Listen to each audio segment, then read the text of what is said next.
नमस्कार, स्वागत है आप सभी का। आप देख रहे हैं एनएमएफ न्यूज, आपके साथ मैं हूं नम्रता चौधरी। इस वक्त की बड़ी खबर आपको बताते हैं। पाकिस्तान की आवाम जिस तरीके से पाकिस्तान के खिलाफ आ गई है, उसके बाद बड़ी खबर यह है कि ऑपरेशन सिंदूर के बाद पाकिस्तान सरकार ने भी अपनी सेना को फ्री हैंड दे दिया है। यानी कि पाक कैबिनेट की आपात बैठक के बाद जो बड़ी खबर निकलकर सामने आई है, उसका मतलब यह है कि भारत के अंदर हमले की इजाजत पाकिस्तान सरकार ने अपनी सेना को दे दी है। आपको बताते चले, यूएन चार्टर के आर्टिकल 51 के तहत हमले की अनुमति दी गई है। बाकायदा एक मीटिंग ली गई जिसमें शहबाज शरीफ नजर आ रहे हैं। यही वो तस्वीर है उस मीटिंग की जिसको आप देख रहे हैं। और उसके बाद से ही लोग सोशल मीडिया पर लिख रहे हैं कि सबसे ज्यादा विडंबना तो यही है कि जो देश सेना के हाथ में है, वहां पर भी नौटंकी चल रही है कि पहले सेना के अधिकारी जाएंगे प्रधानमंत्री से मिलने, फिर वो परमिशन लेंगे और फिर वहां से उन्हें परमिशन मिलेगी। मतलब ये सारी चीजें चल रही हैं सिर्फ और सिर्फ भारत की देखा देखी। ऐसी ही एक तस्वीर पहले भारत से सामने आई थी जब देश के प्रधानमंत्री नरेंद्र मोदी ने जिस तरीके से बैठक ली थी और उसके बाद भारतीय सेना को खुली छूट दी थी। बस उसी पग पर पाकिस्तान भी चलता हुआ नजर आ रहा है, वो भी तब जब उसकी औकात ज्यादा कुछ नजर नहीं आ रही। इस तस्वीर के मायने क्या है? पंकज जी, मेरे वरिष्ठ सहयोगी मेरे साथ जुड़े हुए हैं। पंकज जी, खबर मिल रही है कि पाकिस्तान सरकार ने अपनी सेना को भी फ्री हैंड कर दिया है कि जाइए और जहां पर जाकर आपको जो एक्शन लेना है लीजिए। ये फ्री हैंड शहबाज शरीफ ने सिर्फ तस्वीर खिंचवाई है। फ्री हैंड वहां सेना को लेने की इजाजत नहीं है। मतलब जरूरी नहीं है कि ये वहां के प्रधानमंत्री से इजाजत ली जाए। वो जो आईएसआई के चीफ है, कल गए थे असीम मुनीर उनके हेडक्वार्टर और वहीं पे सब कुछ डिसाइड हो गया। और इनको तो कल से पहले तक बैठक तक नहीं करने दे रहे थे। एक बैठक इन्होंने 3 तारीख को की थी और उसके बाद से शहबाज शरीफ को छोड़ दिया कि जाओ अपना काम करो। और ये तो गए थे लंदन में नवाज शरीफ से मिलने, अपने भाई से मिलने। तो कल जब भारत ने जो स्ट्राइक किया है उनके टेरर कैंप्स पे, उसके बाद पाकिस्तान को भी लगा कि हमें भी कुछ फोटो ऑप्स करना चाहिए। तो उन्होंने क्या किया कि अपने प्रधानमंत्री को बैठा दिया और एक भाषण भी दिलवाया जिसमें वो झूठ भर भर के बोल रहे थे कि इंशाल्लाह हमने 5 रफाल मार गिराए हैं और हम तो 125 मार गिराने वाले थे, लेकिन वो तो हमने संयम से काम लिया। मतलब अब बताइए, ये सब शेख चिल्ली जैसी बातें कर रहे हैं। कल हमने नहीं, इंटरनेशनल मीडिया ने पाकिस्तान के प्रधानमंत्री, वहां के इंफॉर्मेशन मिनिस्टर और वहां के रक्षा मंत्री, ये तीनों के झूठ का पर्दाफाश किया है। और वो मीडिया हमारी नहीं है या पाकिस्तान की नहीं है, वो अमेरिका की मीडिया है, वो ऑस्ट्रेलियन मीडिया है, वो ब्रिटिश मीडिया है। उन्होंने पाकिस्तान के झूठ का कैसे पर्दाफाश किया, मैं एक एक कर बता रहा हूं। ठीक। सबसे पहले तो आते हैं अमेरिकन मीडिया पे।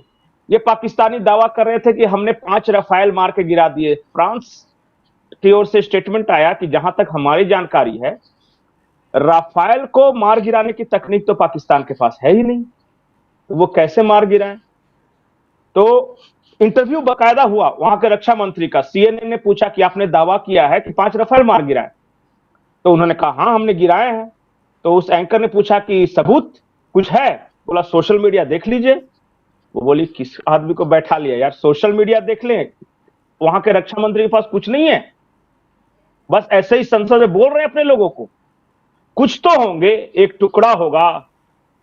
कल पाकिस्तानी जो हमने जो मिसाइलें मारी थी ना, उसका खोखा लेके घूम रहे थे, लेकिन किसी पाकिस्तानी ने या किसी पाकिस्तान सरकार के या वहां के आर्मी ने एक टुकड़ा तक नहीं दिखाया कि कोई फाइटर प्लेन का कहीं से है। जैसे हमारे यहां विजुअल्स चल रहे थे ना कि खेत में देखिए गिरे हैं, बटिंडा है खेत में, ये पाकिस्तानी एयरफोर्स का पायलट है, उसको पकड़ रखा है, नहीं मर गया था कल वाला। तो ये सब हमने दिखाया, लेकिन उनके पास कुछ नहीं था, कुछ दिखाने को नहीं। मुझे तो लग रहा है वो सोशल मीडिया के भरोसे चल रहे हैं, तो इसलिए तो रोज सोशल मीडिया पे ही बोल रहे हैं। अच्छा, हमारे यहाँ का प्रधानमंत्री हो, राष्ट्रपति हो, रक्षा मंत्री हो, आर्मी चीफ्स हो या एनएसए हो, ये सब रोज सोशल मीडिया पे पोस्ट कर रहे हैं। वहां रोज कर रहे हैं दिन में 3 बार कि हमने। अच्छा, उनको खुद पता नहीं कि क्या चल रहा है। पाकिस्तान आर्मी इनको बताना जरूरी समझती नहीं, ये अपना मन से आए बाएं चक रहा है, कुछ भी बोल रहे हैं। इनको क्या मतलब है क्या है। तो ये तो हो गई। अमेरिकन मीडिया ने पाकिस्तान के डिफेंस मिनिस्टर को एक्सपोज किया। अब ब्रिटिश मीडिया ने पाकिस्तान के इंफॉर्मेशन मिनिस्टर को ये किया, एक्सपोज किया है। वहां के इंफॉर्मेशन मिनिस्टर से पूछा कि आपके यहाँ जो टेरर कैंप है, भारत का कहना है कि भारत ने टेरर कैंप को निशाना बनाया है। तो उन्होंने कहा हमारे यहाँ कोई टेरर कैंप है ही नहीं। बोले ये तो भारत का प्रोपेगेंडा है। फिर उस एंकर ने पूछा लेकिन आप ही के रक्षा मंत्री तो 2 दिन पहले आकर यहीं पे कह के गए थे कि अमेरिका और इंग्लैंड के बिहाफ पे हम 30 साल से ये डर्टी वर्क कर रहे हैं और हम आतंकियों को ट्रेनिंग दे रहे हैं। तो या तो आप सही बोल रहे हैं या आपके रक्षा मंत्री कर रहे हैं। तो सॉरी, ये हाल है। अब ऑस्ट्रेलियन मीडिया की बात आते हैं। वहां पे उनके प्रधानमंत्री जो झूठ बोल रहे थे, शहबाज शरीफ, कल गए थे बड़े बेचारे बंठन के कि हम अपना कैंपेन करेंगे। वहां से पूछा गया कि क्या भारत ने आपके मिलिट्री इंस्टॉलेशंस पे हमला किया? उन्होंने कहा कि नहीं। क्या भारत ने आपके सिविलियंस पे हमला किया? उन्होंने कहा नहीं। तो भारत का कहना है कि उन्होंने टेरर टारगेट्स पे हमला किया। तो इनका यह कहना था कि मस्जिदें शहीद कर दी। तो ऑस्ट्रेलियन मीडिया ने कहा कि मस्जिदों के अंदर अगर आप आतंकियों को छुपा कर रखोगे और आप हथियार वहां पे जमा करके मतलब कि एक आर्म्स डिपो की तरह इस्तेमाल करोगे तो क्या ऑप्शंस है? तो फिर उसमें वो खामोश हो गए। तो ये सारे जो एक्सपोज हो रहे हैं ना पाकिस्तानी, वो पूरी दुनिया भर में हो रहे हैं।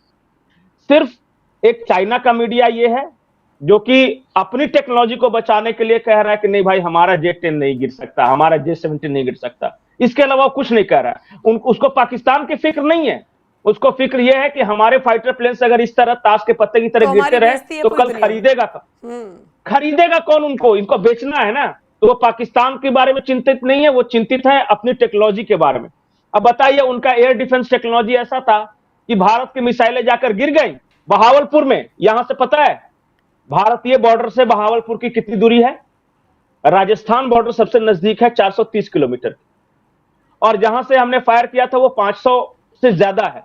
तो ऐसा कैसा एयर डिफेंस सिस्टम है भाई कि यहां से जाके उतनी सारी मिसाइलें बहावलपुर में गिर गई हैं, तुमको पता ही नहीं चला? इसका मतलब तुम चाइनीज माल हो। कोई भरोसा नहीं है।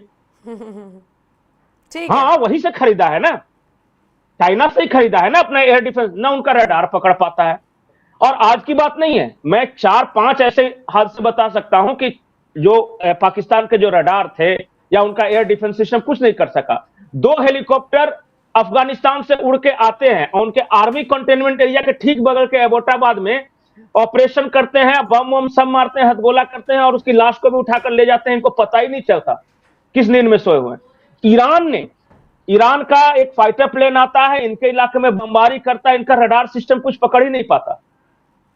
भारत ने बालाकोट एयर स्ट्राइक किया, ठीक है, मैं एक क्षण के लिए मान लेता हूं कि पाकिस्तान का कहे अनुसार कि पेड़ गिरे, परिंदे मरे, कौवा मरा। लेकिन तुम्हारे यहां जाके गिरा के चलाया तो तुम क्या कर रहे थे? झाल बजा रहे थे? तुमको पता नहीं चला कि तुम्हारे एरिया में कोई फाइटर प्लेन आके गिरा के चला जाता है? और अब तो हद हो गई, 500 किलोमीटर दूर जाके मार के चला आया। ये काहे के लिए एयर डिफेंस सिस्टम बना के रखे हो? बेच दो चाइना को भंगार में। ठीक है, ठीक ये है। चाइनीज इससे बढ़िया सारा बेच के 2 बढ़िया माल खरीद लो कहीं दुनिया के अच्छे देश। ठीक है।